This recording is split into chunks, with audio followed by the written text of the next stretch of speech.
Hello, everyone. Adam here from Three Count Radio, and today I have PW for You's own Phil Woodvine with me. How you doing, my friend? I'm not too bad, mate. How's about yourself? Is everything I'm gonna say because I love your shirt, by the way. You picked a good one. Yeah, can't Yeah, argue with it. yeah. We've got her on our show coming up in September. Like I've been wanting to get Harley on for ages, and but the stars aligned. We just got a perfect date, and I was like, yeah, that works for me. So yeah, so it's all good. Yeah, but all good, mate. How's about yourself? Can't complain. Can't complain. Not really done much today. To be honest, it's very busy week last week, so I think this week I kind of just been laying it a bit though, kind of Yeah, relaxing. I may have slept in stupidly late a couple of times, but rewinding the battery a little bit. Other than that, yeah, I've had a good day today. Like going out for a walk after this and just get some fresh air. Other than that, I'm good. yeah. Mate, just keep the simple things in life. Mm. That's what works. Yeah, exactly. Couldn't agree more. It's a lovely day out too, as it looks like it is over there too. Yeah, it's Stoke-on-Trent's not too bad when there's not police sirens going off, and unfortunately, we don't live in the best of areas. It's very lively. It's never dull, and I'll just leave it at that. I, where I live, I won't. I'm not certain if I have said what the exact place of where I live, but I won't, just in case. But I like to believe so anyway. I've been told I don't by other people who live here, but I like to think I live in quite a nicer area. But I mean, the law is quite the law bar is quite low on that Yeah, regard. But I like to think I live in a nicer area for where we are. So I'll take it. Anyway, I think I was talking to Mo about questions, so I'll have this one being on her. But I find it a very intriguing question. got your mum asking me a question. I found usually I'm quite good with questions. I can usually just write down like this. I've gotten it down Yeah. to like an art at this point, but I struggled a bit. So I just turned to her, what do you want to ask him? That's fair play. And who do we reckon is more famous on Insta? You, Katie, or your dog? My dog. Mate, if I take him for a walk through town, like people just shout gingerbread out, and it's like, yes, it's gingerbread. I'm just this lump of meat that's attached to him. Um, but it's great. He's the sweetest dog in the world. For a Chihuahua, he's very chilled. He's not a yappy one or anything. So yeah, he's perfect. He's a little celebrity, and he doesn't even know it. He's living the high life. The Yes, high life in Stoke. he's such a good boy. He's so good. I think you've struck gold as well, because as you say, Chihuahuas are usually quite lively, aren't they? Yeah, they're very very yappy, and he's got to what 6.5. He'll be 7 on the years, and he's only recently just kind of found his voice. He doesn't like carrier bags, and he doesn't like things with wheels. So prams, bikes, any of that stuff that goes past, he'll kind of like Ah, shudder and shake, and um, but yeah, he will occasionally wolf, but for the most part, no, he's very chilled and he's very lovely. He gets freebies when we walk through town. Like it's crazy. Like people have come out of their shops. Like there's like a little cafe, and they go, "Oh, gingerbread, got you some bacon." And they give him like a big strip of like a whole rasher of bacon that's bigger than him. It's like bloody hell. Like we do. I don't get freebies or anything, but my dog does. But yeah, it's how it should be. yeah, You've got a dog. yeah, I'll give him that one. Honestly, it sounds like my mum. 'Cause we live, I'd say 10, 15 minutes away from a shopping precinct. It's only small, but there's a Chinese chippy there. And I say don't every time we order out from there, she gets a sausage for our dog. We've got a Patterdale Terrier called Ronnie. Um, and when you find out my last name is Barker, it makes it even Amazing. funnier. And we didn't name him. I love That's it. the best part. It was fate. Mate, that's perfect. Big Ronnie Barker fan. So yeah, I amazing. absolutely, he's adorable. I love him so much. But when she goes walking through there, they'll come out, they'll run out of the shop with a sausage. Goes, hey, hey, hey, you can have it. Brilliant. I absolutely love it. Oh, that's amazing. Amazing. We don't deserve dogs in my eyes. Like they're the best creature in No. the world. But whenever I hear Ricky Gervais talking about dogs, like he hits that nail on the head. Like I get high when I'm petting a dog because they're Mm. just so lovely. They give so much and take so little. And yeah, they make me very spiritual. Yeah. And I'm not a very spiritual man, but a dog can do that. A Yeah, dog yeah, can very much do that. They're so innocent. And if there's a bad dog, I always straight away attribute it to a bad owner straight yeah, away because they learn yeah, from you. yeah, absolutely. Dogs are wonderful. I absolutely love dogs so much. I believe I've never had a point in my life where I haven't had a dog in our house. It's hard once you've had a dog, you can't not have a dog. Mm. It's weird because like, we obviously me and Katie we shared gingerbread with my ex girlfriend. So we'll have him for like a week or 10 days, 2 weeks, whatever it is, and then she'll have him for the exact same amount of time, and vice versa. So it's like having custody over a dog. So anytime we get him, it's precious time because we only get him half the amount of time. Dogs don't, don't live all that long anyway. You might get 5, 10, 15 years if you're lucky, somewhere in that kind of gap. So yeah, it's crazy. So obviously when he's here, he gets the red carpet rolled out and absolutely everything. That's exactly how it should be. Oh yeah, couldn't agree more. Couldn't agree more. Yeah, must be rough that though. That must be rough. No pun intended with the word, but I didn't even pick up on that. I thought, oh, that's really good. That is. It is. It's a bit crap. But in all fairness, neither one of us are going to give him up, which is a testament to just how lovely he is. And say with me and Katie when we go out leafting before the shows, where we can if we both got a day off, we can be gone at 8, 9 in the morning. We'll go to a cafe, have some breakfast, and literally start hitting the streets, leafleting door to door to door to door to door. And we sometimes won't get back for like 6, 7, 8 hours later. And obviously that's not fair on the dogs. It's kind of only possible when Gingerbread's not here. So there's good and bad points, but in an ideal world, he'd be here 24/7. But that's the world's not always fair. very true.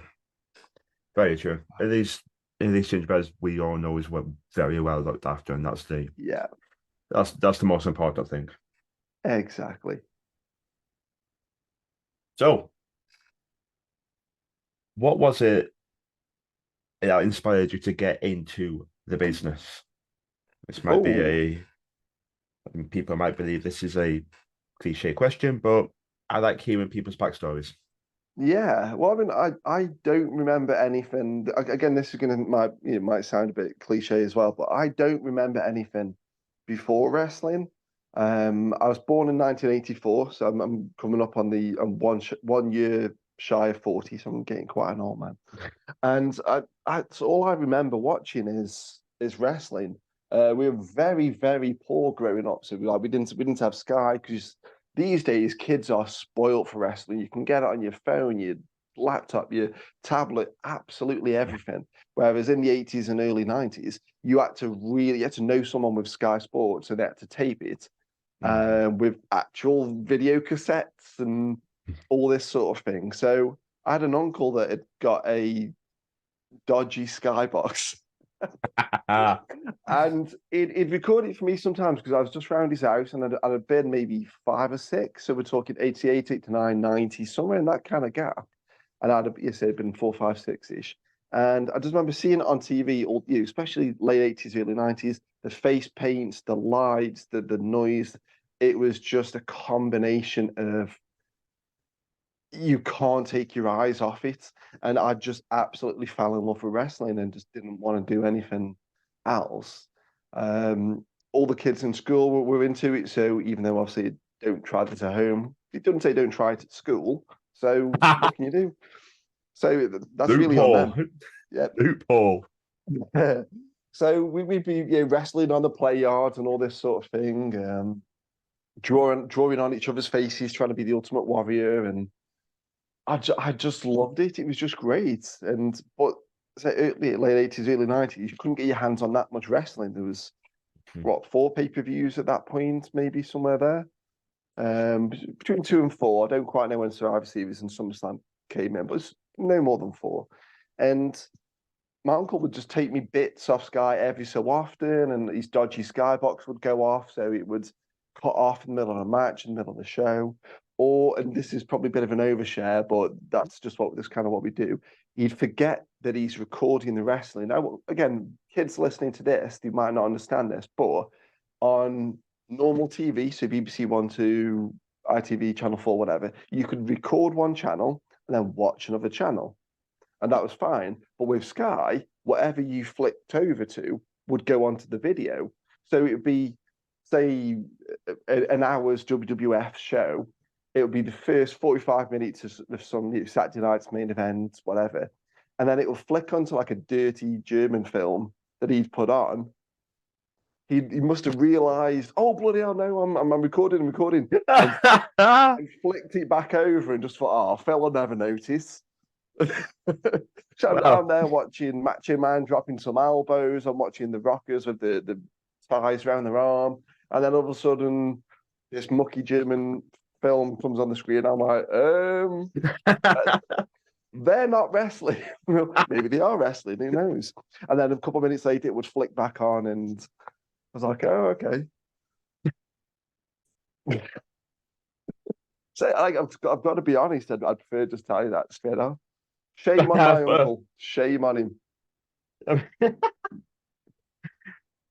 I could Ah. have interviewed you 10 times over. Wouldn't have expected that to come up. And people wonder why I started early. It was them. It was the mucky German films. Dirty. It wasn't the wrestling, it was just the films. No. Yeah, obviously he wasn't watching Das Boot. He was watching Das Booty. I mean, it was just always terrible. But Awful. great, yeah, great human being. And if it wasn't for him, I'd have zero wrestling. So hats off to him. And that was it. I was hooked, and that was what, 34, 35 years ago, and I couldn't be any more into it if I tried. So yeah, it's been good. I love that you didn't have that period of going off it too, because I know I did. Like when you get into school, high school, things like that, and people look at you and go, oh, it's not real wrestling, Yeah, it's not real, it's fake. It's just like, yeah, shut up, mate. So you kind of like internalize it, don't tell yeah. people, sort of thing. And I went off it. Oh, But okay. yeah, I was into it. My mum got me um those wrestling tickets a lot. I went off it, gave them all away. Oh, And now, since I have a podcast on it, we all know I got back into it, started buying them all again, and now I have a suitcase in my attic of over 200 wrestling bloody figures, hell. a ring, the works, and yeah, my mom is one of those people like she will go. She's a mom. She'll do Yeah. anything and beyond to please and make her children happy. And kind of put her through the ringer a little bit on that one. Well, it can happen, unfortunately, because I don't know about anymore. I think at the moment, I think wrestling kind of is making its way, or maybe already has made its way back into the mainstream of younger audiences again. Yeah, it's interesting because everyone listening to this, every wrestling fan, every wrestler, every referee, announcer, whatever, at some point someone has said to you, wrestling, that fake stuff, yeah. Yeah, no one And cares.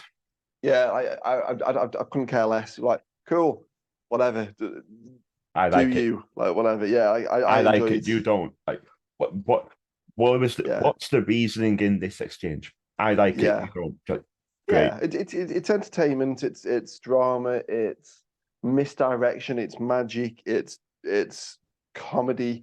There's nothing else in the world that you get all of those different things. Maybe a circus. Circus is probably the closest thing, but um, like you get everything. It's like a meal deal, but like with entertainment. So you know what I mean, a bit of drama, a bit of comedy, a bit of this, that, the other, Yeah, and it's amazing. So yeah, it's if people don't like it, cool, fine, whatever.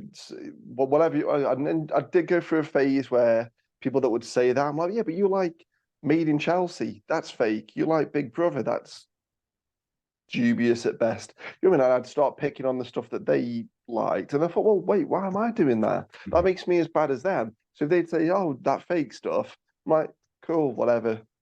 I don't care. I really enjoy it. It's good fun. I Yeah, don't like seeing people get hurt anyway. That I'm a bit of a pacifist. Don't like seeing people get hurt. So I want to go watch something and get lost in it and then be happy in the knowledge that for the most part everyone's going home happy, injury free, maybe with a few cuts and bruises. It's happened. mm, I've had a few injuries, and yeah, for the most part I've been a promoter and a manager for 95% of what I've done. mm, Um, I just prefer that aspect. I don't like seeing people go home and knocked out and unconscious and black eyes and blood. No, no, no. Give me the entertainment any day. yeah, exactly. I mean, I remember I've trained um shortly after lockdown when COVID was still a thing, so we had to of course have our restrictions and everything, certain amount of people in training session and all that. I remember I shortly into that, I did the ligaments in my right ankle. I tore them. It was second to last session I did. Only to then find out afterwards in my late 20s that I'm hypermobile. Oh, okay. I'd have liked to know that, it explains this, that I can do that weird thing with my hand and fingers. It explains a lot of the injuries that I've had in my entire life as well. I'd have liked to have known I'm not gonna lie. As soon as you did that with your fingers, I just that. like you transported me back to salad fingers. I'm like, oh, I've not watched salad fingers for Oh my bloody ages. Lord. Salad fingers, Sorry, what? if I've just given you a new nickname, I do apologize. We'll see if it sticks. I've got enough nicknames as it is. I'll see if that one sticks. Whatever. It's fine. Yeah, I'd have liked to have known that when I was younger, because it explains a lot. But yeah, it's like it's something that when you step in the middle of that ring, when you sign that contract to start wrestling, there's quite a chance of you getting hurt. You do know that, but it isn't intentional, and it's always going to be an accident. 99% of the time, you do. Well, I hope it'd be an accident anyway. Yeah, But it's that suspension of disbelief. It's that show at the end of the month, at the end of the week, where you can just take your angst out of whatever happens within the week and think about. I don't know anywhere else who I can go to a show and call the bad guy wherever the hell. Well, within parameters of PG or not, but even with PG, you can be creative. And some of this stuff that you can just heckle and heckle, and it's yeah, for the most part, what's the word? You're told to do more, like they want you to do it. Like yeah. you know, I forgot the word. I, I don't know. I think like I know what you're saying. I've said this to is my friend was talking about The Walking Dead, and I was like, Mm, oh, I lost track of it at some point. And whenever they do the Comic Con reveals, they get all the cast on. I said I would prefer it if when Negan joins the rest of the cast, all these good guys, if Negan doesn't sit with them, I want that suspension of disbelief. I know they're all actors, but I at yeah. least want them to keep some of that magic. Um, you know, the first Avengers film, I saw the red carpet thing for that. Loki's walking next to Thor and next to all the other Avengers. It's like, no, just we get it. It's a film. It's not real life. But just have a bit of fun with it. It's Mm, just keep them at arm's length. There's a reason why this is like my go-to comparison. If you watch the Silence of the Lambs, um, the I'm going to lose their names. The Hannibal Lecter and Clarice, the actors that portrayed them both, they didn't speak. They literally kept each other at arm's length. Anthony Hopkins Ah, and that's fun. Jodie Foster. There we go. And they didn't speak. They only ever saw each other through that plexiglass jail cell that Hannibal Lecter was in, and they didn't meet each other in catering while they're filming between shots. None of that. They literally never met, and they kept it that way until the film was done. And then they went and sat together and were very nice and whatever. But there's a because you said that you started at the podcast saying you want it organic, and organics I think it's the perfect word for it because you can see in people's faces and people's body language that if you go to one of my mates is a Scarefest actor. He's like he does this zombie thing at Alton Towers. Honestly, he's amazing. He's my announcer for my shows, a guy called Dan. Ah, And if I'd have gone along to one of these Scarefest things and I saw Dan, instinctively I go, "That's Dan. That's my mate Dan. Dude, you're doing great." Even if I try and fake it, that's not genuine. It's yeah. organic's always better. So Mhm. yeah, I kind of wish some of the other um, entertainments in the world would take a page out of wrestling's book because that's one thing we do very well as a business: selling and keeping the magic alive and somewhat kayfabing. Because people say kayfabe's dead, it's not dead. It really isn't. It's been trodden on. It's been tarnished. It is not dead. Not a chance. Jackham. Mm, It's interesting. But people have never been further beyond that curtain than right now. That much yeah, we both know is true. It's but it's when you're there, when you're on socials and things like that. Yeah, okay, you see, you're chatting with the faces, the heroes, and things like that. You're having a bit of banter. But when you're there, you're hooked, and nothing else matters. yeah, And I can see where you're coming from with that in terms of kayfabe because yeah, after either in the intermissions or after the shows, you can go talk to them, have a laugh, and have a chat. But in the parameters of the few hours that the show is live, it, I actually I thinking about it in that way. Yeah, I can see where you're coming yeah. from. I can It, definitely see where you're coming from with that. Yeah, I think it's maybe attention to detail because we've done it a few times with when people have when I know it's a certain wrestler's last show with us. So, yeah, for example, we had Wild Ball. Wild Ball was our champion for a while. He dropped the belt to Keith Myers because Wild Ball. I mean, he was always going to drop the belt to Keith anyway.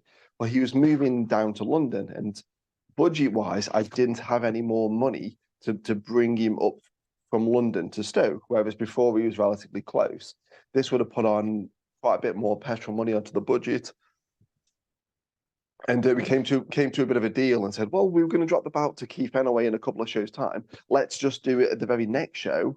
It was like he understood there's only so much money you can get, and wrestling's working class entertainment, and I want wrestling to be for everyone. So we came up with a deal where just the tiny, tiny little things. Keith won, and rather than the wild ball going back through the curtain, he went through this side door, which is out to the main door, out to the car park, out into the street.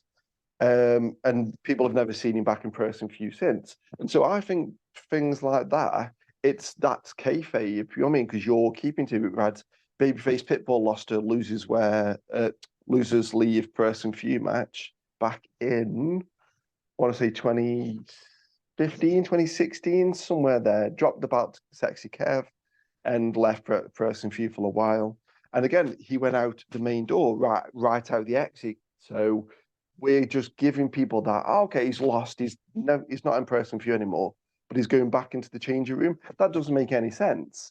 Why not just put that attention to detail in and visually have the entire crowd watch him walk out the actual exit? Makes sense. It'll just keep people believing it a little bit because it's already hard for people to kind of go, these people that hate each other have just come out the same entrance. So surely they were stood back behind the curtain together talking. Oh, okay, we'll let that go. There's only so much you can do. But when you can do little bits like that, I think it matters so much. Just tiny, tiny little details. I am. Won't be a minute. Just gonna. Headset is beeping at me. Uh, I am a massive, massive believer in A, less is more. Yeah, B, tiny, tiny little details matter. The tiniest little details matter. Um, you watch, either from WWE to the Indies and everything in between them, and anything between those parameters. Tiniest little details matter. The symbolism matters. Pro wrestling is a very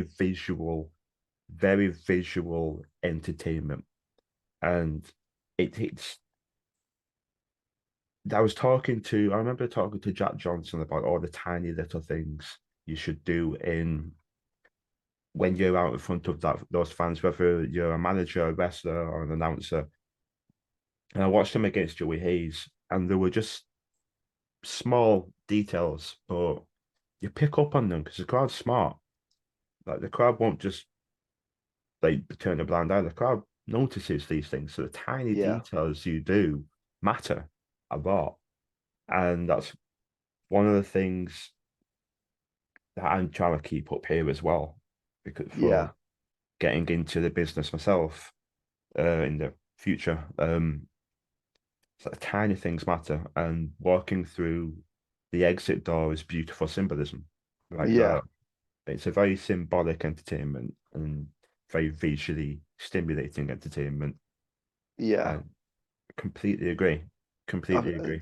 there was one I won't name the person. He was a he was another promoter and is a commentator, announcer, promoter from what and manager as well. So pretty much everything apart from wrestling.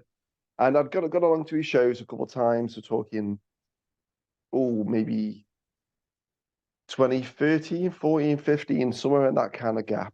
And he would host the show. So before the show starts, people are coming in. He's saying hello to everyone. He's showing people to their seats. He's welcoming them, just going above and beyond, proper being a actual host.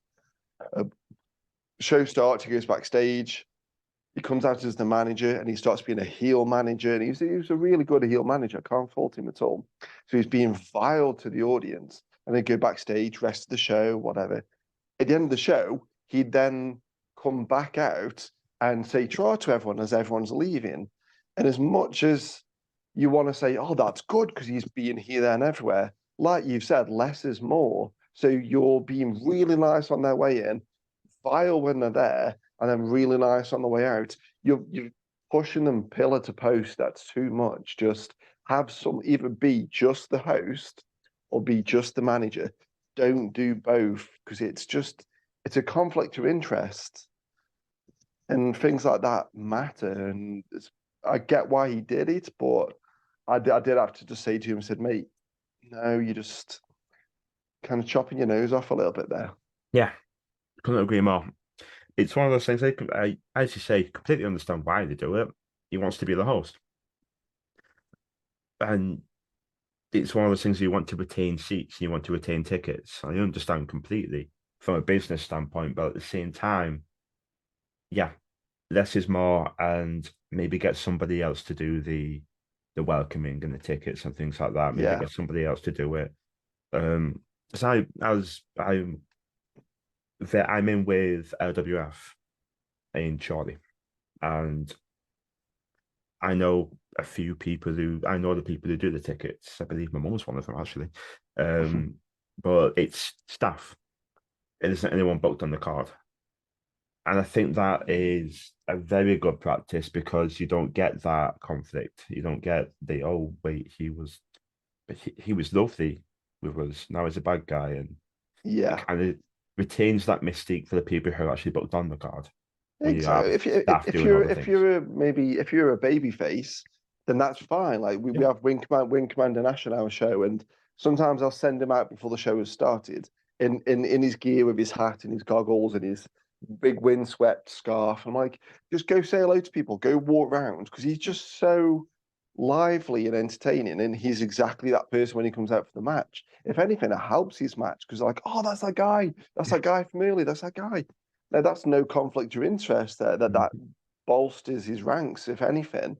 So things like that work. But yeah, just no. If no, it was too much trying to be nice and then horrible and then nice again. Yeah. No, just keep things simple. Yeah. It's incredibly easy having trained myself. It's very easy having seen the way people try to incorporate things into the character. And it's very simple to do. It's very easy to do. I won't critique anybody for doing it, but it's very easy for someone to overcomplicate something in the terms of trying to complete something in their character. Yeah, It's very easy for you to try and for you to go balls to the wall, go everything in, try and get this, and this in, right, rather than just thinking and going, I can take that out, take that, and just leave it simple with this. So it's very yeah, easy. It is very, very easy for someone to try and do everything and try instead of just keeping it simple because at the end of the day, you want to get you this is a passion. Wrestling is a passion. So when you finally get the chance to do it, finally get the chance to go on shows, finally get the chance to do everything, you want to do everything at once. yeah. It's so I can understand things like that. Like yeah, because I mean, when you're starting out, like I've said this to loads and loads of people, it's so hard to get that ball rolling. Like once it's rolling, it's fine. It's just that initial, how do you get this traction? Now, this is not something I massively advertise, but I've got a graphic design company that I make all my posters and all this sort of thing called Two Duck Designs. I mean, you can kind of tell the duck Oh, the yeah. duck the duck features in a lot of my stuff because Stokey and all that sort of thing. So you got myself and Ryan Myatt. It's our company, and we design posters for people. We design match graphics and all this sort of thing. And the emails I'll get through that, which I won't name the person, but I think this kind of goes to show the you don't need to put £10 of stuff into a £5 bag. I'm not going to swear. I promise I won't swear, but you know what the word is. And this young wrestler, he's 16, 17, 18 maximum, somewhere in that gap. He's been wrestling for about 5, 6 years and sent me a big blurb of what his character is and what he wants the graphics to be. I said, that's fine, yeah, send it me, I'll see what I can do. And he'd somehow wanted um King Arthur crossed with Fight Club. Okay.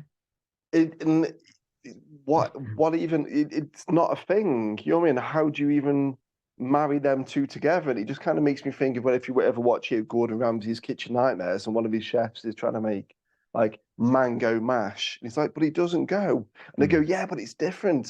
He says, yeah, but have you tasted it? It doesn't go. mm. And that's since we've opened Two Duck Designs, that's kind of I've seen that side of things because we don't get too much of that through to pro wrestling for you with us being going for 12 and a half, 13 years, people don't tend to come to us if they're very new. But just through the Two Duck Designs thing, I have to really decide, am I replying to this as promoter Phil or designer Phil? Because designer Phil wants to get paid, whereas promoter Phil wants to go, mate, that doesn't work. They're two conflicting ideologies. When would King Arthur ever meet Tyler Durden, like or whatever his name is? It Yeah. doesn't make sense. You're being different for the sake of being different. You're not taking something which you know to be true, like what do people hate? Bullies. Cool. Okay, people hate bullies. You don't have to break it down and make it so nuanced. Oh, Mm. he's a bully from outer space. Like, what are we doing? What are we doing? Just go out there and be an arsehole. Sorry, apologies. Go out Ah, there don't and worry. be try not to. I try not to anyway. You know what I mean? Like you can go so far with it, and you go, no, but that character at its heart is Mhm. just a bully. It's just Yeah. an arsehole of a person. You don't have to make things that complicated. Um, Best advice I ever got, and I apologize for going off on tangents, Oh, it's but all right. I've got some of the best tutors and lecturers and trainers in the world. Um, Someone said to me one time, they said, "Well, are you making something new, or are you putting a new skin on something that's old?" And I didn't quite understand what they meant. He says, "Well, people call a vacuum cleaner a Hoover. okay, because Hoover's the original one. So even though vacuum is what it is, you call it a Hoover, the brand name. Now you can have a Zanussi, this or that, or the other, whatever, but it's always still a Hoover. Yeah, Now Dyson came along and it's still a Hoover, still a vacuum cleaner, but they put that new skin on it, and all of a sudden Dysons are everywhere. People mm, start calling it a Dyson rather than calling it a Hoover. Now that doesn't mean to say you need to create something brand new. You can just put a new skin on an old product and it becomes new again. You could look at Ric Flair is the same as Triple H, is the same as Shawn Michaels, is the same as Dolph Ziggler, is the same as LA Knight to a point. It's all the it's all very similar um, kind of characters, and they've just put a new skin on it, and that's all wrestling needs to be. It's very hard to create anything that's new because exactly. you've got you know you could if I gave you a minute and say pull up as much wrestling as you could pull up wrestling right this second from Mexico, Germany, Barcelona, just win all around the world and find all these characters. So you're seeing so many people and you go, oh, okay, well, that guy's like that guy, that guy's like that guy, that guy's like that guy. Why can't they be like in the olden days? What do you mean? Like you had territories in the olden days. You saw a handful of wrestlers. You didn't see thousands of wrestlers. Now you see the entire thing. So yeah, people are going to be similar, and you're going to struggle to create anything new and find anything new because you've got too much choice, if anything. But that's just how it goes. That's just the world. If you can't make something brand spanking new, just put a new skin on something old, just like Dysons and Hoovers. And I think Mr. Dyson's done pretty damn well for himself. I'd say so. Mm. I think that's beautifully put. And don't worry, I never mind about tangents.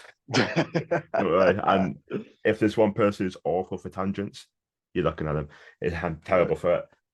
Yeah, I completely agree, and I think it's also good advice.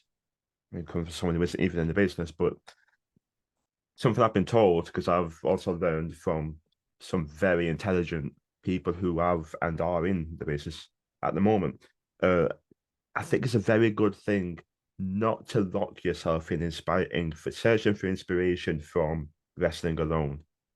There's so much media and entertainment out there that locking yourself into trying to just look at wrestling for inspiration, it's a recipe for disaster because there's so much. And I'm a huge horror man.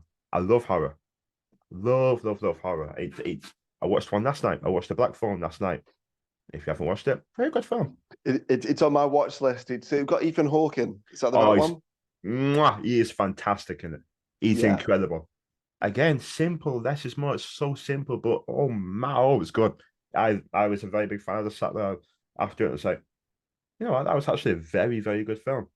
So I watched one last night, and I went for about I'd say a year or so. I went for a while trying to figure out a few different things in my mind of what I wanted myself to be. And the last promo class I went to with Chris Brooker at Future Shock, I I did this because I'm wanting to become a manager because wrestling is kind of out the cards for me. And I cut this promo, and it was just your standard angry promo. I was like, and then Brooklyn went, "Okay, why are you angry? The wrestler should be the one that's angry. You're the manager." Right, okay, so I want you to do it again, but I want you to smile throughout the entire thing and pull. Basically, he said, "Do you watch Game of Thrones?" And he's like, "Littlefinger." I was like, "I haven't watched Game of Thrones." He went, "Okay, have you watched Lord of the Rings?" No. And I just looked at him and went, "You're gonna get me massacred in this room if you ask me any more questions like that." He's trying to think of like basically there's some creepy, like culty kind of guy. And he just went, Isaiah Gwynn. yeah, There you go. That's and he's one of I'll say it proudly on here. I've had him on 3, 4 times now. I'll say it on he's a massive inspiration, man. yeah. Huge. The wealth of knowledge that man has, it's ridiculous. And surprised he's still talking. I'm surprised he's still willing to talk because I send every idea I have over to him. Everything. He's always enthusiastic with his replies. But he said, "Be your just basically channel your inner Isaiah Quinn." And the promo I cut was the most comfortable I've ever been in a promo. I usually like this side to side with nervous energy. I there was a little bit of that, but most of it Yeah. was static. And I found myself and I found it. And in my head, I was like, I said to them afterwards, I need a shower after that. I, I just, on the train home, I was thinking to myself, like, of course, will I find my center where I found the most perfect, like the most calm self is horror and that kind of creepy aspect. So it kind of clicked I don't after know. that. I don't know if you can kind of see the socks. By the way, this Is is that Pennywise? it is. I've got Pennywise socks. I've got Ghostface socks, Michael Myers socks. I'm also a very big horror fan. Can I just say though, like, because I mean, you said like you're not really in the business. You're kind of on maybe would you call yourself on the fringe of the business, about to come into it? uh, I say that. I think I'm. I say I'm not really. I think I'm being a bit harsh to myself though. I'm being a bit diminutive. I'm an interviewer, and as of recently, I recently did my first ring announcing gig, both for LWF. So I'm LWF's Academy interviewer, and if all things go well, I'll be ring announcing on the Academy shows too. So Yeah, I would say that kind of am in to a yeah. degree, yeah. Because what you said, it's something I mean, I've lost track how many training schools I've gone along to, and um, like video calls and all this sort of stuff. I mean, Mhm. I love people kind of picking my brain, chucking ideas at me. That's why I love it, indie wrestling, because it's fresh, it's new, Yes. it's fantastic stuff. And I always say to people, I'm like, who's your inspiration? And they always say a wrestler. I'm like, don't say a wrestler. I don't care if The Rock's your hero or Shawn Michaels is your hero. Like I grew up watching Shawn Michaels, like old school Shawn Michaels, like Yeah. late 80s, part of the Rockers. But if someone asked me my inspiration, I'm never going to say a wrestler because everyone is. Shawn Michaels is a hero to everyone. Yeah. Same with Macho Man, Hulk Hogan, John Cena, The Rock. We all watch the same stuff. So if we all only picked wrestlers, that's so short-sighted and narrowing that sort of talent pool to pick from. Whereas, like you've said, and I say I'm so happy you said that because I tell everyone, don't pick anyone in wrestling. Look how many movies there are that you could pick Mhm. from. How many like people in bands? If you look at say Jack Knudsen, you could kind of see that Liam Gallagher stuff. There's a little bit in there. I'm so glad it's that and not, I really love this wrestler. Everyone loves that wrestler. That's why everyone, while we're in this business, pick someone from outside of wrestling and bring some of that character in. Like I'll openly admit I've ripped off Rick Mail and Aid Edmondson from Bottom and the Young Ones so much because they taught, especially Rick. Rick taught facial expressions, and that was always drilled into me from day one. Like if someone at the back of the room can't hear you, pull a facial expression. You know what I mean? Like all that sort of stuff. Slapstick teaches kind of over the top movements, Mhm. and I always wanted to be British wrestling's Rick Mail, so I've hit people with cricket bats, frying pans. I have robbed so many quotes from Rick Mail. I'm like, did you know you've got a smashing blouse on? Like, I can't help it because I wanted to bring something from outside of wrestling into wrestling that people weren't doing, and I'll tell that to people till I'm blue in the face. So Yeah. even if you don't consider yourself to be to be deep in the wrestling business, at least yet, the fact that you said that, if I had a hat, I would take that off to you because that's such a good mindset to be in. So, mate, honestly, hats off to you. Thank you. I do. I appreciate that. It's something I have. Something Mr. Isaiah Quinn did actually say because I remember asking him. Not actually, wasn't in a podcast. Actually, it was just on Facebook. because he'd retired and then went into managing and commentating and things like that. And when I got hurt and got told by a physiotherapist that I couldn't wrestle again and do this, that, the other, I broke. I was in the car and I openly honest, I'll say I cried for hours. First people I messaged was one, Isaiah Gwynn, and two, Ryan Law. Kayfabe shattering. I apologize. He's a bastard. He's one of my closest brothers. Yeah, I consider him a brother. Yeah. But he, I asked him like, what now that you've taken a shift in your career? What is it? Are you still? I think I asked him, are you still taking inspiration from wrestling or is it elsewhere? And he said, no, it's elsewhere, other things, other people, and things like that. And that's one thing I really latched onto because being a horror fan, there's so much. There is so much, and you don't necessarily have to be a creepy character in order to take inspiration from horror. It could be anything. It could be facial expressions. It could be psychology. It could be Yeah. anything, no matter what. And horror is phenomenal. And if you ever watched Get Out, I watched half of it. It got interrupted while watching it, but yeah, one of my favorites. But the psychology and that, the way he's spoken to, but it's not necessarily spoken to. He kind of spoken at.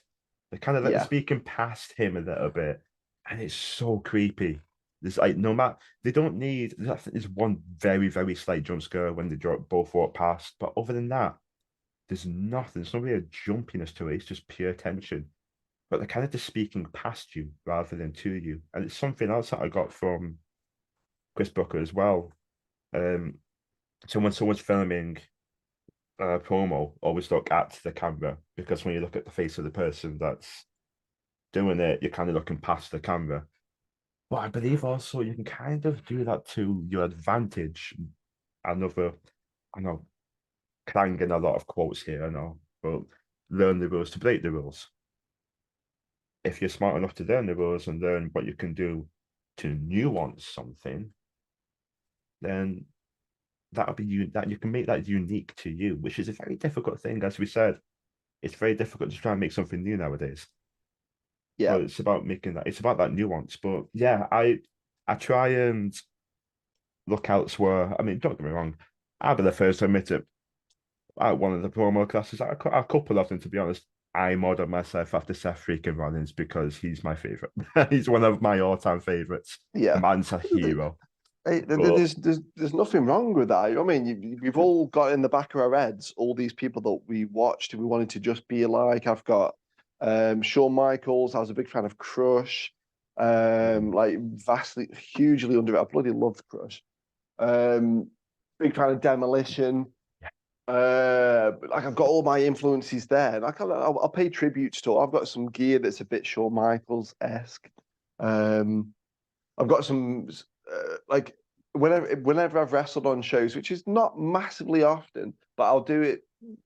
Yeah, when the occasion occurs, I'll tape up two of my fingers because that's what Keith Myatt does. And Keith Myatt, Stoke, living legend, everyone in British wrestling has got something good to say about Keith Myatt, and he doesn't get the credit he deserves. So whenever I've been on shows, I'll purposefully and he puts black tape around each of his fingers, and I do that as a little tribute to Keith Myatt. Now, not many people would know that, but that's my little nod and a wink to him. Don't need to advertise it and all that sort of thing, but that's kind of what I do. And I say I've got Shawn Michaels kind of gear, and I've got some purple gear that I've never wore that was very Macho King because I quite like that purple and gold look, and that's it's my just favorite fine. color. Yeah, Purple's my like favorite color, 100%. Yeah, can sit there you go. can sit with the. I mean, I am literally showing you photos of Katie's lingerie photo shoot there, so. So it's an added extra. We'll keep that in. But like we all do it. Like we all carry that our influences and our heroes on our backs. But I always try and say, Luke, if you're gonna not rip someone off, if you're gonna pay tribute to someone, Yeah, or you're gonna show off who you're aligned with or leans with or your heroes, do it ironically. Don't just play it cool a little bit. Just try Yeah. not to be. Yeah, I wouldn't ever call myself. If I was a big Seth Rollins fan, I would never call myself Phil freaking Woodvine Yeah. because you know exactly that's too on the nose. Mhm. Like it's too obvious. You can hint at it a little bit. Like I'd using that as an example, mix in a bit of Rick Mail. Rick Mail always used to say Ruddy, like Ruddy, and I just thought no one ever says it, so I'd probably call myself Phil Ruddy Woodvine. Because then there's a little bit of Seth, there's a little bit of Rick, and then you're never going to really know where that's come from. So you blur the lines a little bit. That's all it takes. Just don't make things too on the nose, too obvious. It's fine to have heroes. It's fine. We're all marks. I don't know why people think being a wrestling fan is some kind of dirty word. We're in it because we watched it, and everyone that's in it just because they I've, watched it. I've never understood the insult mark, like wrestlers call, oh, you're a dirty mark. Okay. Okay, come No, up with something creative. I don't care being called a mark. I'm a yeah, massive fan of wrestling. I got a bloody podcast on wrestling. I talk about it every 2 weeks. I record a wrestling. I upload a wrestling podcast yeah, with people in the business. If anyone's a mark, come on. It's yeah. I don't care. I've never understood Uh, that as an insult at all. No, I So don't get it. dumb. Plus, something 99% of the people that I speak to on a daily basis are involved in wrestling one way or another, and they're the nicest people in the world. So Hmm. Keith Myatt, I could ring him at 4 in the morning, and he'd pick up and say, "What's going on, Phil? What do you need?" Like these are people that would take a bullet for you. So Yeah, yeah, I'm a mark. That's fine by me. I've No met issues there. some of the best people I've met. I've been in the wrestling business. It's changed my life completely being in this business. Like meeting the people there, and there's no, well, nowhere else I'd rather be. There's nowhere else in this particular moment where I'd rather be than Yeah. right there in this business because it's the best in my eyes. Yeah. I also wouldn't know what else to do. I mean, I've been in this Yeah, business for what, 2007 is when I started training. So what's that, 16 years? Bloody hell. yeah. Oh God, that's a bit daunting. So, but yeah, so I've been in it for 16 years. I've been watching it for 35 years.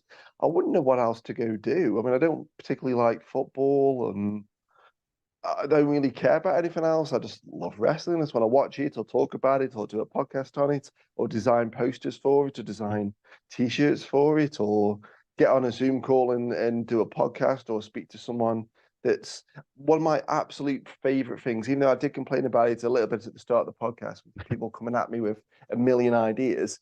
I love seeing ideas catch fire. Now, there's a guy that I've Yeah. got in mind that I want to give a massive shout out to. His name's Gabriel Lee. um, Amazing wrestler. I've been watching for a little while. We had him on a show, I think it was last year, and he couldn't tell me who he was because I said, "Well, who is Gabriel Lee?" And the answer that I get whenever I ask any babyface is, "Oh, I'm an underdog babyface. I'll try and fight for the right thing." I'm like, "Well, you're describing what a babyface is. You're not telling me who you are." Mhm. Because wrestling is very, very simple. Wrestling is you bring in bad guys that do bad stuff, you build up the bad guys, you build them up, build them up, build them up, and eventually a good guy comes along, knocks them off their pedestal, Yeah. rinse and repeat. That's all professional wrestling is. It's not rocket surgery.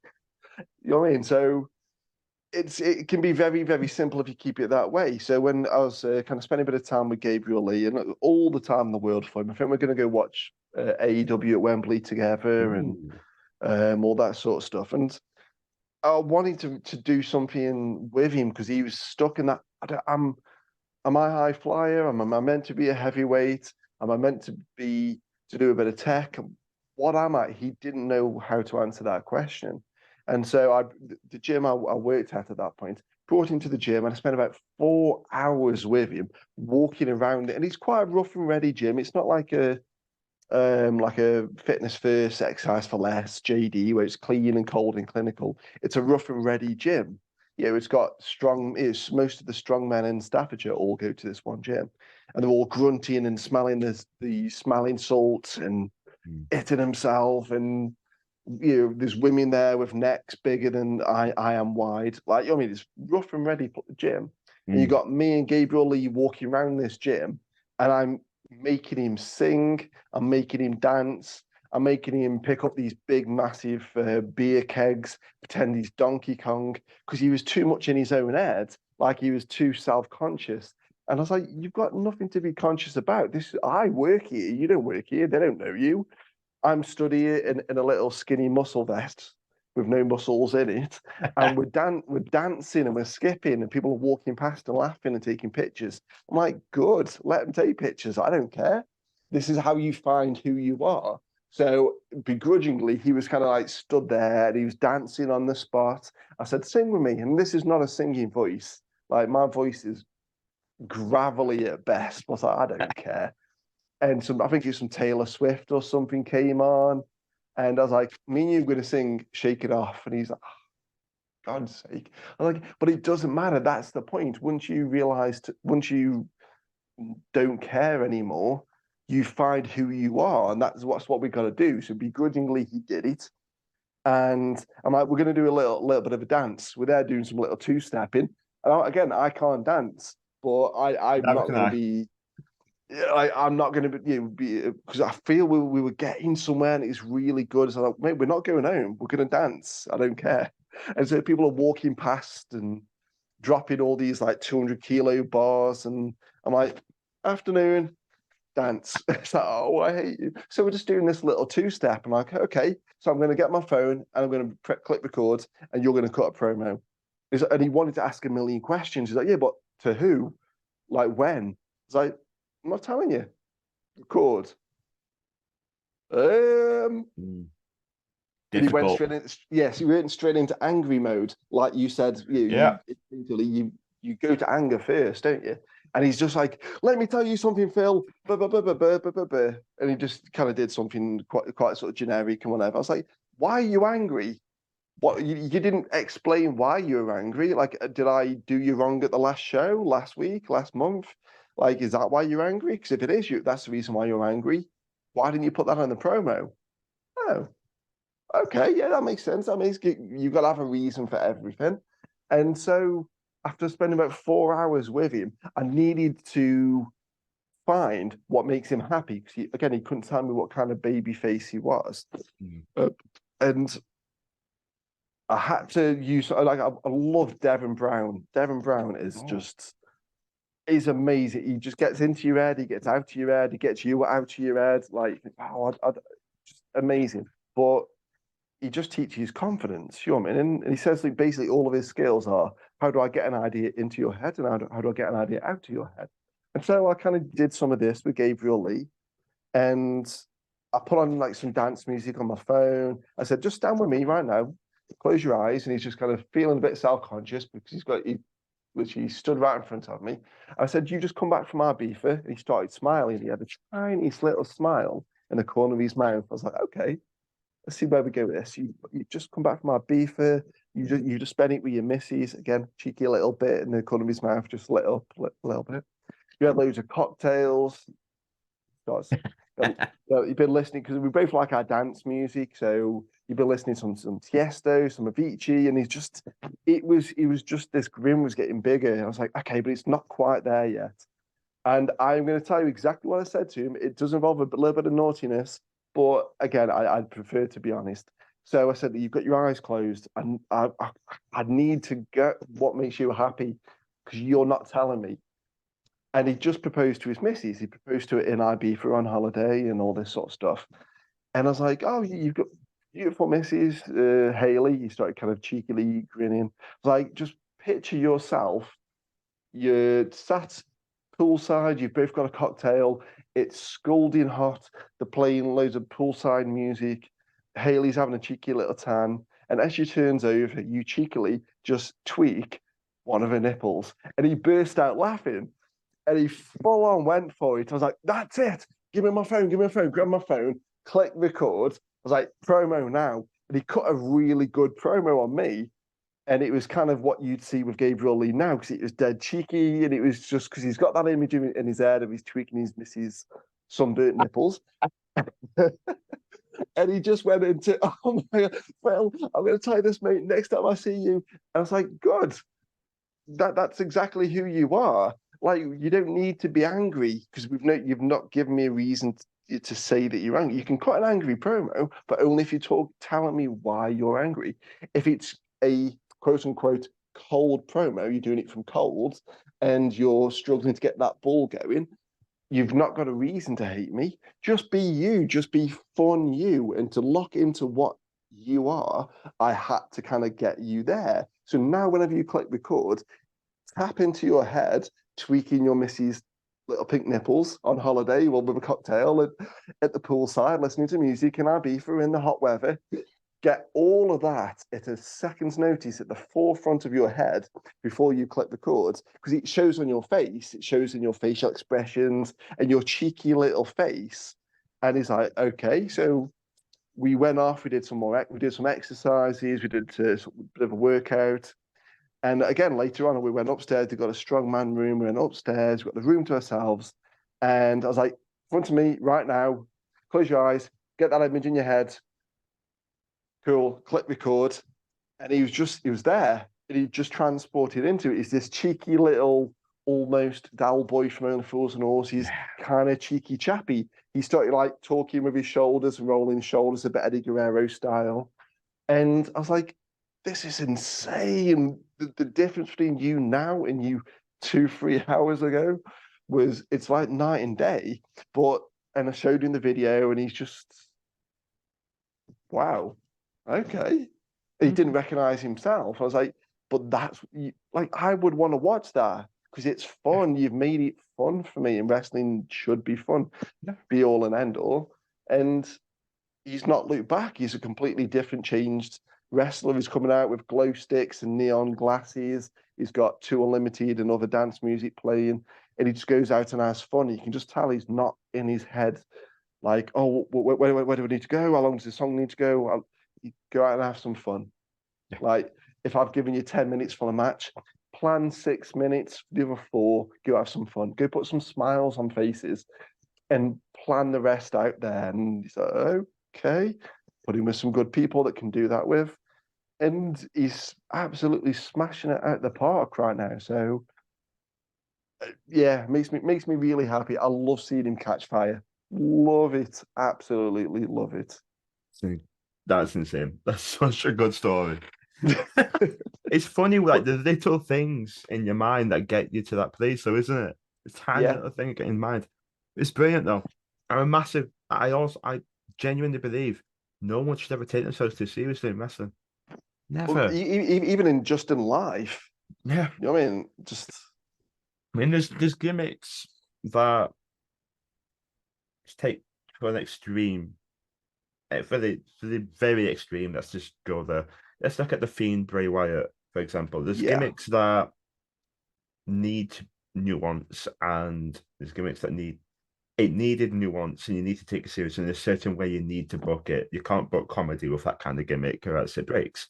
But overall, 99% of the time, if you've just got that standard wrestling gimmick, just don't take yourself too seriously. Go out there and have some fun. That's all it is. exactly. I remember Jenny B saying the same thing. As long as I've had fun, I love Jenny B. She's she is so the cool. absolute best. You know what? Little story time, actually.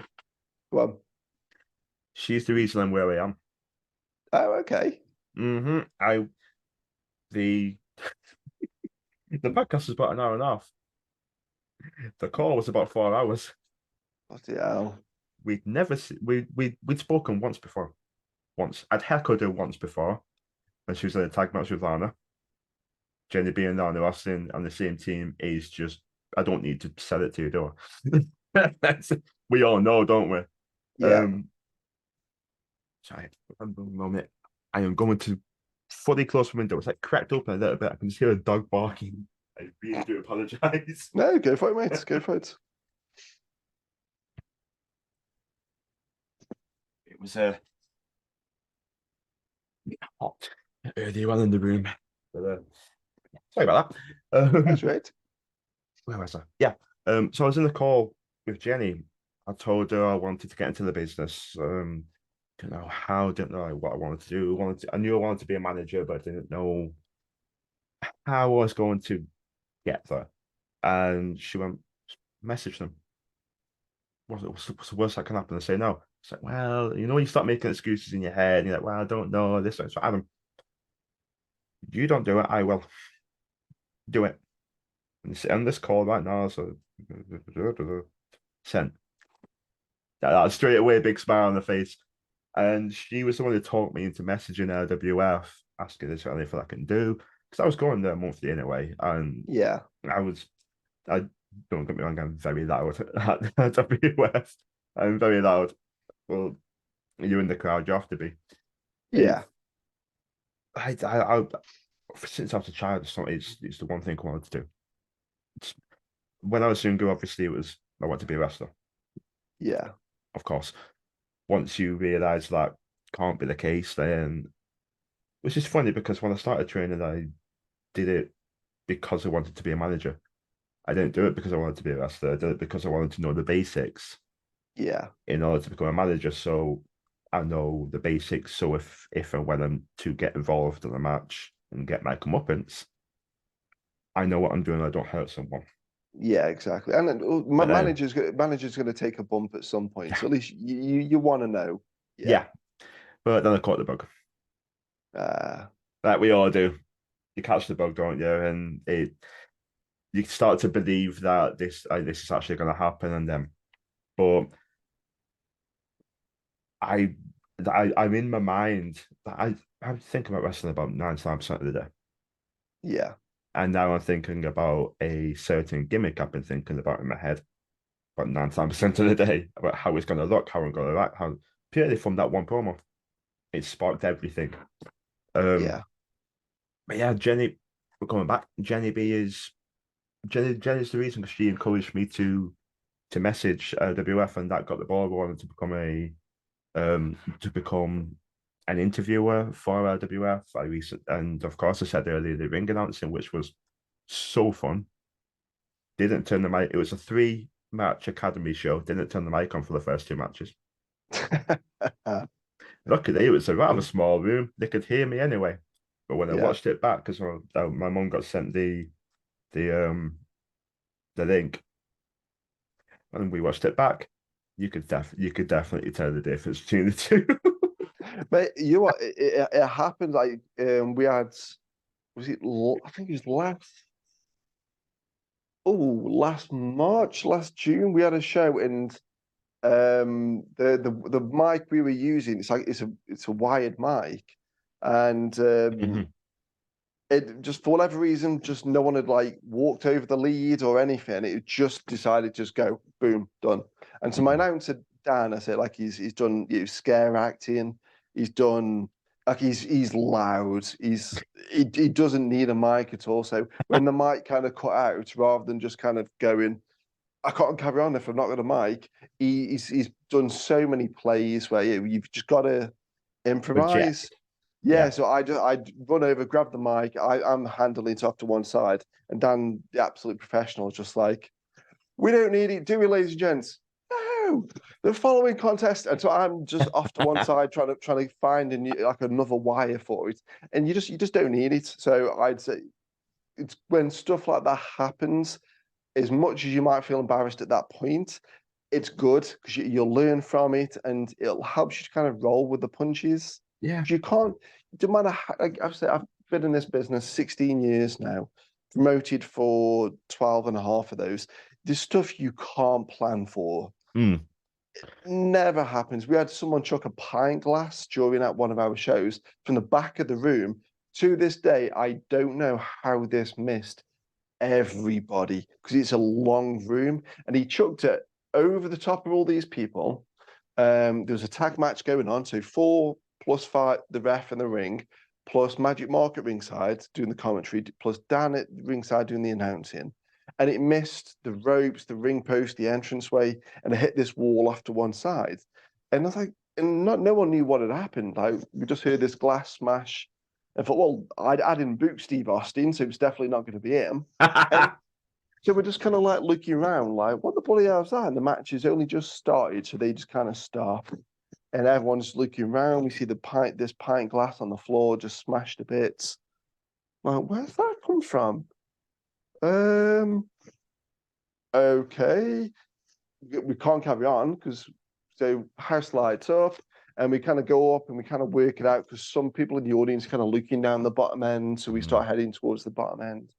And I'm saying, I'm sorry, did everyone know what's just happened? Because something's just, obviously, we've been very careful with my wording. I don't want to say, did anyone want to chuck anything? So, Hmm. look, has anyone dropped something 25 meters up the road? And we're kind of looking down, and the people are kind of trying to like tell us who it was without telling us who it was. Kind of like, no, we don't know. And so I walk up to this table. It's two drunk guys and one drunk woman, and I get as far as going, "Hey, up, guys, did you?" And that's all that this guy lets me get out. This one guy stands up, like gets in my face, like pressing nose to nose, like I don't effing know what you get on about. Stop effing subjecting me to these effing questions. And there's a few more F words in there. I don't know anything about it. Just obviously being him. I'm like, Obvious. oh, Hmm. okay. And he starts getting in like this stance that he's going to hit me. So at this point, I'm like, mate, I'm not accusing you of anything. I'm saying, did you happen to? I didn't see it. I didn't effing see anything. F you, F you, F you. Okay, it's obvious to him. Yeah, and everyone around, people behind, further behind him are going. Hmm. So it's obvious. So at this point, I'm thinking, well, if he's going to hit me, I don't want to pay for new glasses. So off go the glasses at least. And I'm saying, mate, just calm down. Like, let's have a word outside. I'd like to find out what's happened. And he's literally right in my face. He's pressing his face at my nose and his nose. I've, I've never kissed a dude to that extreme, but it was just like, dude, what, mate? Get your face off my face. And at this point, obviously, the wrestlers in the ring don't know what to do because they're like, does Phil want us to help him? Because it looks like he's about to hit him. And at this point, my locker room emptied and stood shoulder to shoulder with me. And I was so grateful. Like, oh my God, thank Wow. you so much. And we escorted him out. And like he was on more than just booze. I don't know why you would do that. It's a family wrestling show, but whatever. So The we term escorted him. family show doesn't apply to a lot of fans, unfortunately, which annoys me. Yeah. So we escorted him out. We chucked him out of the venue. He tried to get back in. His mate that was sat with him on the table went out, knocked him out, carried him the other side of the road, and just like left him be because his house is kind of like just slightly over the road. Left him by his front door. And I spent the rest of that show just stood outside, being sure no one would come out. Now I booked that show. That would have been November 2019.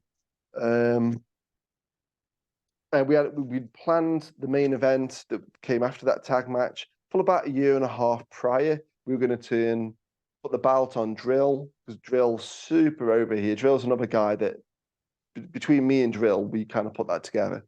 Um, Good guy. and yeah, great, He's great guy. he's someone who doesn't take himself too seriously at all. Yeah, and like Mm. we planned that show a year and a half in advance, and people were just a bit on edge and they couldn't enjoy it. And I'm like, a year and a half that I have pieced this together with the talent. We have drip fed that the heel that Drill's winning the bout from was going to turn babyface at the end and have his team jump him, and Drill was going to be champ and blah blah blah. And from some drunk and inebriated guy ruining that plan, people couldn't enjoy it like we wanted to, like they wanted to, and it still kind of sticks as a bit of a thorn Mm. in my side. Couldn't plan it, couldn't prevent it because we No. didn't know what was going to happen. Mm-mm. It was just some guy. Just luckily, no one got hurt. Thank God. Thank God. Yeah. Yeah, because there's so many people like was in his way. I still can't get in my head how that even happened, but you can't plan. That's where you've got to roll with the punches. You know, Mm. I'd say I stood outside the main doors, making sure he didn't come in. Kim Rocks, who does bits and pieces with us. She opened for wrestling for you with us, but then took a bit of a backseat. She jumped on the mic and kind of calmed some of the kids down, calmed some of the parents down. And again, she just did that. Just her instinct took over and she just did it. And you've got to do that in wrestling. You can plan. People can say it's fake, it's scripted, it's pre-planned, it's whatever, but we get one shot at a show. We can't go, no, take two, let's do it again. We just For an have we half, just have to pal. go. Yeah, we just have to go. So Like, yeah, it's I don't understand it. If you're gonna go, doesn't even matter if it's 18 plus or not. I don't care. If you're gonna go to a show and actually have fun. Allow people to have fun. Don't ruin it for yeah, everybody else, and don't try and take over as a fan because people don't pay to see you; they pay to see the action.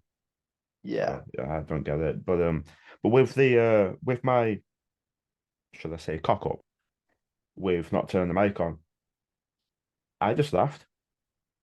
I yeah, wasn't really bothered, like because you we had a wired mic for that as well, and as soon as I attempted to get in the ring, tripped over it.